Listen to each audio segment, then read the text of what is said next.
today I'm going to go over a few other ways to avoid nicking the skin in the tuck up area. This is just so sensitive, it's really easy to accidentally catch it with your blades. One of the first things I recommend is actually back brushing your hair. I have this brush by Artero that has coated tines, which I don't really care for on like coated areas as much, but I really do like it on the skin directly because it's just so much softer. You want to make sure that your skin is really dry. You don't want the dog to be like hot and sweaty and sticky. It's kind of like trying to put on a pair of pants like right out of the shower. So the same thing can happen to a dog's skin if they're just hot or like right after a bath when you've softened the skin in the tub. So I recommend either doing it beforehand or doing it a while later. That way this is nice and dry for you. Another thing is that all the clippers are different. They all work differently for different people. One clipper that works for me might not work for somebody else. So if you're having issues nicking your dog with the same clipper, then maybe trying a different one would work. This one by FuzzyFix is really lightweight, like a 5-in-1,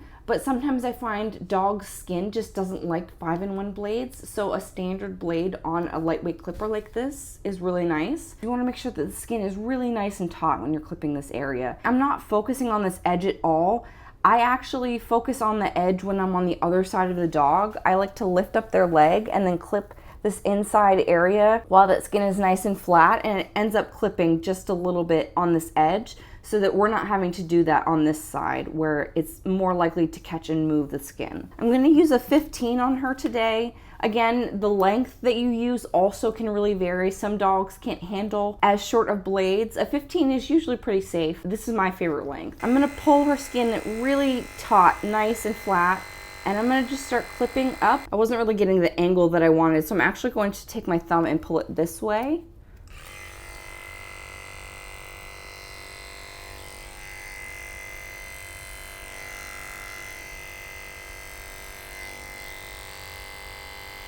Notice how like the skin starts to bunch up a little bit. I try to ease off of that so that I'm not accidentally catching that skin. And if it's happening over and over again, then you need to move yourself so that you're not accidentally catching it. You really want to pay attention to what the skin is doing with the clipper blade. Good girl. Just taking my time. Going too quickly, you're more likely to accidentally cut them because you're not able to back off if the skin starts pulling a little bit. So I'm gonna just pull it this way, and you can see all of this hair gets pulled over here. So I'm able to just put this nice and neat. I'm getting the inside of her thigh on this outside area right here. But again, I'm really avoiding the flaps. We don't want any skin going in between the blade here. So we never want to be going up in the skin this way. We always want to be flat against the skin like this. So you can see I still have a little bit of hair here that I haven't gotten. So I'm gonna flip her around. Mozzarella, turn. So I'm gonna pull up her opposite leg, and then I can shave all of this hair here.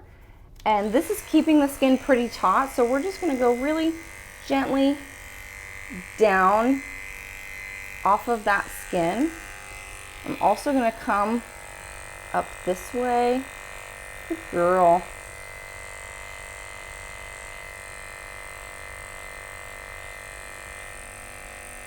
I'm going flat against this. I'm not digging up into the skin at all. And then there's just a little bit more. So I'm just going to take my fingers and pull the skin and roll it in so I have a nice flat surface to work on, and I'm going to scoop off flat that way, not this way. So I'm gonna roll her skin, and I'm gonna